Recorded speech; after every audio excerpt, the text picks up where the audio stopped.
Bismillahirrahmanirrahim. Assalamualaikum warahmatullahi wabarakatuh.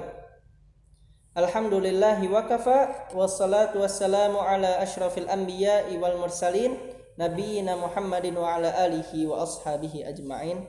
Qala Allah ta'ala fil Qur'anihil karim. A'udzu billahi minasyaitonir rajim. Rabbi syrah li sadri wa yassir li amri wahlul 'uqdatam min lisani yafqahu qawli, amma ba'd. Taib, fi hadha sabah nahnu sanadrus al-maddatu al-aqidatu wal akhlaq. Insyaallah pada pagi hari ini kita akan mempelajari pelajaran akidah al-akhlaq, ad-darsus tsani, pelajaran kedua, yaitu kisah Nabi Yusuf alaihi salam. Taib, pada pertemuan kali ini Ustadz akan membahas beberapa bagian saja. Yang pertama, ketika Nabi Yusuf masih kecil. Lalu ketika Nabi Yusuf di penjara, lalu ketika Nabi Yusuf menjadi menteri, lalu ketika Nabi Yusuf bertemu dengan ayahandanya kembali. Taib, kita mulai. Bismillahirrahmanirrahim.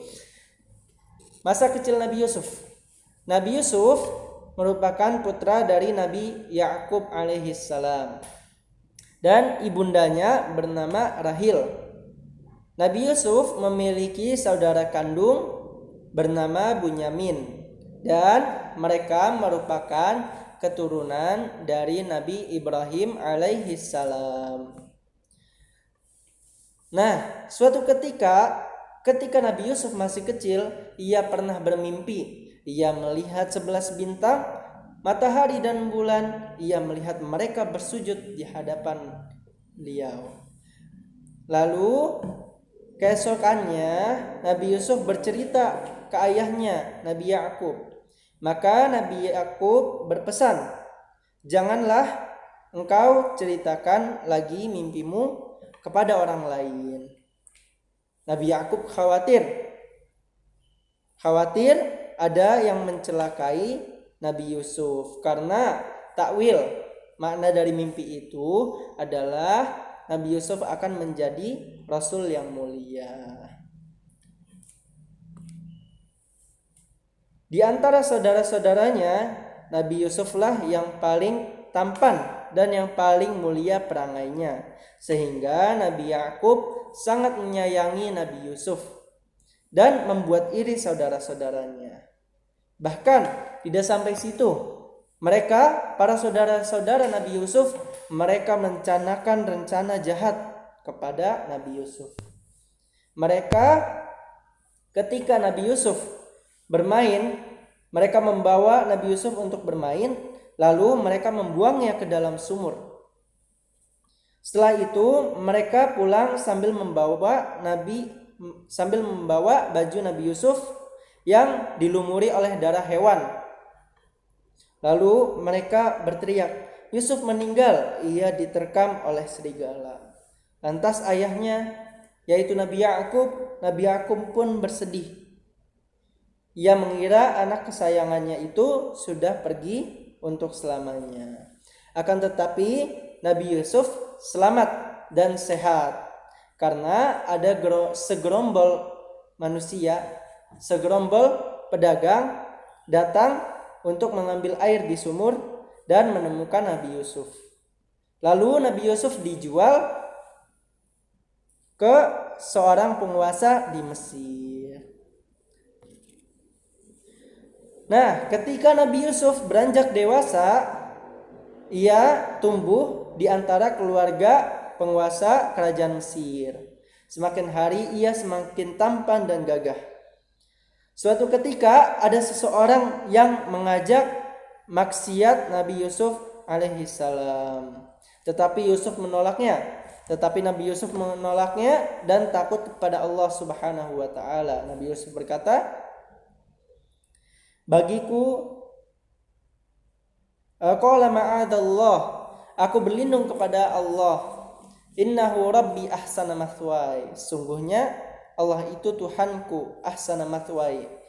Allah yang telah memberikan kenikmatan kepadaku." Lantas Nabi Yusuf difitnah dan dipenjara. Lalu Nabi Yusuf berkata, bagiku di penjara lebih baik daripada harus maksiat kepada Allah. Aku sangat takut pada siksa Allah Subhanahu wa taala. Nah, lalu di penjara Nabi Yusuf dikenal sebagai penakwil mimpi. Ia mampu menafsirkan mimpi. Orang-orang mengetahui hal itu dan Nabi Yusuf pun berdakwah di dalam penjara untuk menyembah Allah Subhanahu wa taala semata. Lalu Nabi Yusuf menjadi menteri. Suatu malam Raja Mesir bermimpi. Ia melihat 7 ekor sapi gemuk dimakan oleh 7 ekor sapi yang kurus. Sang raja juga melihat di dalam mimpinya 7 tangkai gandum yang hijau siap dipanen dan 7 tangkai yang kering dan rusak. Raja lalu memanggil para peramalnya, namun tidak ada satupun dari mereka yang bisa menjelaskan makna mimpi tersebut. Seketika itu muncul seorang pemuda yang pernah dipenjara bersama Nabi Yusuf. Pemuda itu menyarankan kepada raja untuk meminta bantuan Nabi Yusuf karena ia sangat pandai dalam menjelaskan takwil mimpi, arti mimpi seseorang. Raja pun memanggil Nabi Yusuf alaihissalam. Lalu Nabi Yusuf berkata, Mesir akan makmur selama 7 tahun. Selama itu kita harus rajin bercocok tanam, katanya Nabi Yusuf. Hasil panen dipergunakan secara hemat dan sisanya harus disimpan baik-baik. Sebab 7 tahun setelah itu akan terjadi musim kemarau panjang, sehingga akan terjadi pacaklik. Lalu Nabi Yusuf menjelaskan pada sang raja.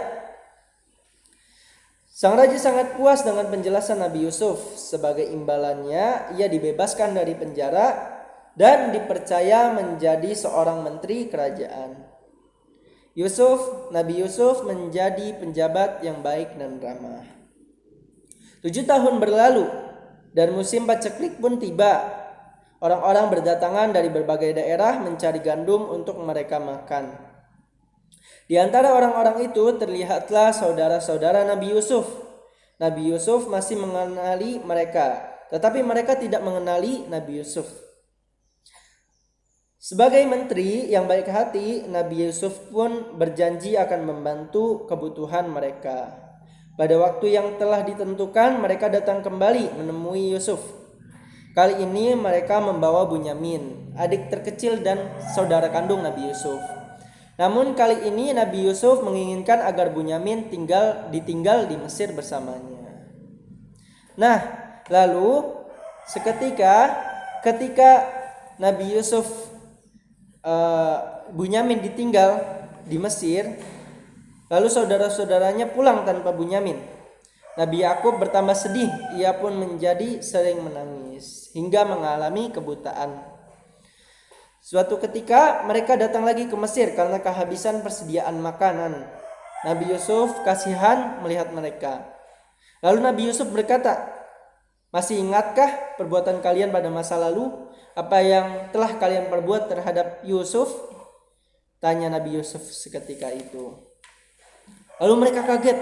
Apakah engkau Yusuf? Tanya mereka tercengang. Lalu Nabi Yusuf berkata, ya, aku Yusuf. Dahulu kalian membuang aku ke dalam sumur. Mereka pun kaget. Saat itu mereka meminta maaf atas kesalahan mereka di masa lalu. Lalu Nabi Yusuf memaafkan mereka.